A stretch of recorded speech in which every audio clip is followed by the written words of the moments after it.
مسئلہ ان اموال کے بارے میں ہے جن کے متعلق خمس کا مسئلہ پیش آ سکتا ہے۔ مختلف مسائل خمس ان کے سلسلے میں پیش آ سکتے ہیں، تو ان اموال کی فہرست بیان کرنے کی کوشش کی گئی ہے کہ جو مبتلا بھی ہیں خمس کے حوالے سے۔ 15 قسم کے اموال بیان کیے ہیں۔ سر فہرست میراث کا مال ہے کہ کوئی شخص فوت ہو جاتا ہے اور وارثین کو اس کی جائیداد مل جاتی ہے۔ بعض اوقات بعض شرائط کے تحت جو ہے مال میراث پہ خمس واجب ہو جاتا ہے، بعض شرائط کے تحت، نہ کہ ہر میراث پہ نہیں ہے، بعض اوقات۔ تو اس کے کچھ مسائل ہیں۔ اور دوسرا سرمایہ محفوظ، انسان کچھ پیسے اپنے لیے ذخیرہ کر لیتا ہے، اس کے متعلق خمس کے مسائل پیش آتے ہیں۔ یا پھر انسان ہدیہ اور تحائف، آپ کسی کو ہدیہ دیں، اس میں بھی بعض شرائط کے تحت خمس واجب ہو جاتا ہے۔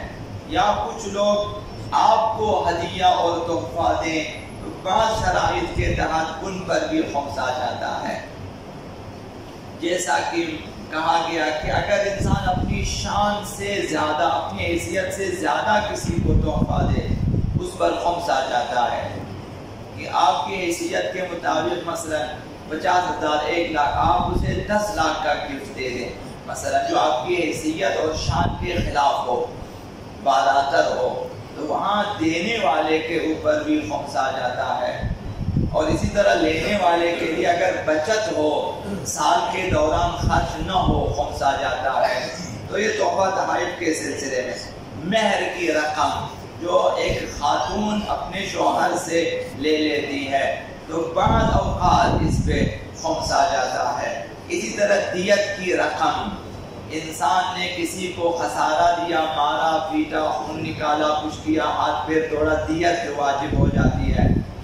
مثلا جو اس زمانے میں مبتلا بہ دیت ڈاکٹر صاحبان ہیں اور وہ والدین ہیں کہ جو بچہ ضائع کرنے کے لیے جاتے ہیں ہاسپٹلوں میں، اور ڈاکٹر بھی جو ہے ضائع کر دیتے ہیں بچوں کو، ان کی دیت ماں باپ پہ اور ڈاکٹر پہ واجب ہے۔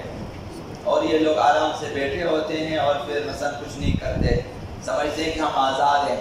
مثلا دیت واجب ہے کہ بچے جو ہیں 3 مہینے کے بعد روح داخل ہونے کے بعد اگر بچے کو ضائع کریں تو ماں باپ ڈاکٹر تینوں مل کے کریں، تینوں پہ واجب ہے۔ اگر باپ نے اگر باپ کے اوپر دیت واجب ہے، اور ایک مکمل انسان کی دیت واجب ہے۔ خلاصہ دیت کی رقم، یا کسی کے سر توڑا، کچھ کیا، دیت واجب ہو جاتی ہے۔ کیونکہ یہاں اسلامی حکومت نہیں ہے تو لوگ سمجھا ہم آزاد ہیں، مجھے غصہ آیا، میں نے مارا، ہاتھ پیر توڑا، آزاد ہیں۔ جانا چاہیے، دیت حساب کریں اگر آخرت میں آزاد ہونا چاہتے ہیں۔ آپ کو کس نے کہا کسی نے آپ کو گالی دیا اس کے دانت توڑیں اور وہ آپ کے لیے جائز ہے؟ کس شریعت میں ہے؟ کسی شریعت میں نہیں ہے۔ گالی کا جواب گالی کسی شریعت میں نہیں ہے۔ اینٹ کا جواب پتھر سے کسی شریعت، مسئلہ نارض کر رہا ہوں۔ تو اس طرح ہم لوگ مبتلا ہیں ان چیزوں میں، دیت کی رقم۔ بعض اوقات اس میں بھی جو لوگ دیت کی رقم لے لیتے ہیں ان پر خمس واجب ہے۔ اسی طرح پنشن کی رقم جو بعض لوگ مثلا اپنی جو ہے سروس مکمل کرنے کے بعد لے لیتے ہیں، بعض شرائط کے تحت خمس ہے۔ اسی طرح وہ آمدنی جو خرچ ہو گئی ہے، وہ آمدنی جو محفوظ ہے، ان پر بھی بعض اوقات خمس ہے۔ وہ قرض جو خرچ ہو چکا ہے، قرضے لیے خرچ ہو چکا، وہ قرض جو محفوظ ہے ابھی تک۔ اسی طرح صدقات اور رقوم شرعیہ،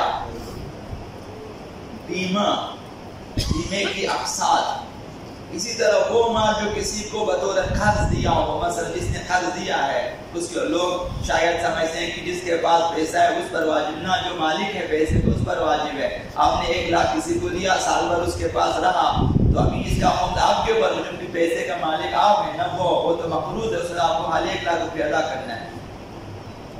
تو کبھی اس طرح سے سال خمسی کے آخر میں بچی ہوئی خوراک اور پوشاک وغیرہ، خوراکی مثلا کپڑے وغیرہ نہیں پہننے رہے سال بھر، اسی طرح خوراک میں آٹا چینی دالیں وغیرہ بچ جاتی ہیں سال خمسی کے بعد، ان پر بھی حلال مال جو حرام مال میں مخلوط ہو جائے۔ یہ وہ اموال ہیں جو خمس کے حوالے سے مبتلا بھی ہیں، ان کے بارے میں خمس کے احکام بیان ہوں گے۔ ان کے علاوہ بھی کچھ موارد ہیں اگرچہ مبتلا بھی نہیں ہیں، اس لیے انہیں جو ہے زیادہ وضاحت سے بیان نہیں کریں گے۔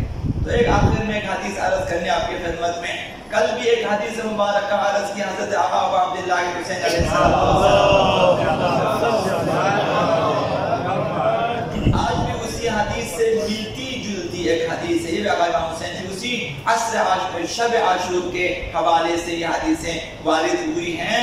تو اس میں بھی حقوق الناس کی بات کی ہے کہ آقا عبداللہ حسین نے منادی کو بلایا اور ان سے کہا کہ جاؤ لوگوں میں یہ اعلان کر دو، نادی فی الناس اللہ یقاتلن معی رجل علیہ دین، اعلان کر دو کہ جو بھی میرے ساتھ جا رہا ہے اگر کسی کے ذمے کوئی قرضہ ہے وہ میرے ساتھ نہیں جائے گا، اور وہ جہاد کرنے کا بھی حق نہیں رکھتا، شہید ہونے کا بھی حق نہیں رکھتا اس سے ہمارے ساتھ۔ یعنی آقا عبداللہ حسین اسے اپنے ساتھ لے جانا پسند نہیں فرماتے کہ کوئی شخص کسی کا مقروض ہو، حق الناس کا مقروض ہو، اور وہ جائے کربلا میں شہید ہو جائے، کہیں کہ میں تو شہید ہوں، جنت میرے لیے واجب ہے۔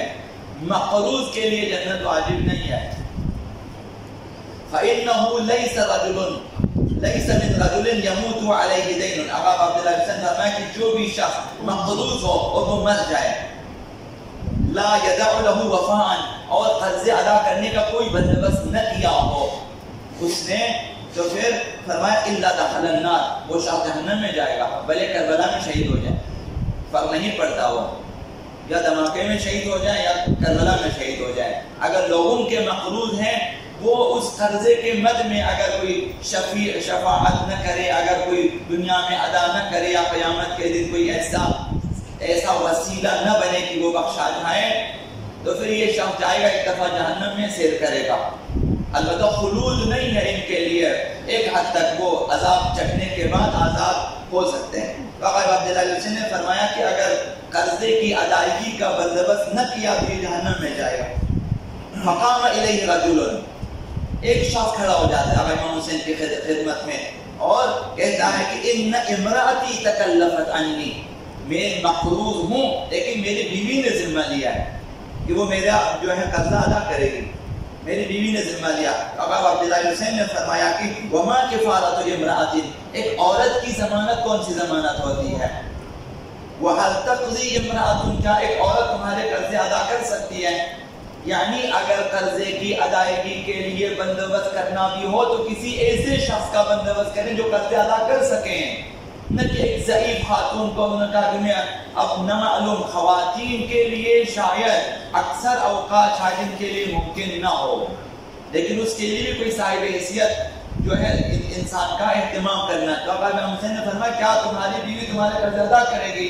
انہیں اتنا سوال کیا، اگر کر لے تو ٹھیک ہے، ورنہ کسی کمزور شخص کو جو ہے قرضے کے لیے ضامن نہیں بنانا چاہیے۔ قرضے اس قدر مہم ہے کہ آقا عبداللہ حسین نے فرمایا اپنی بیوی کو بنایا یہ مناسب نہیں ہے، کسی خاص شخص کو بنانا چاہیے تمہارے قرضے ادا کرے۔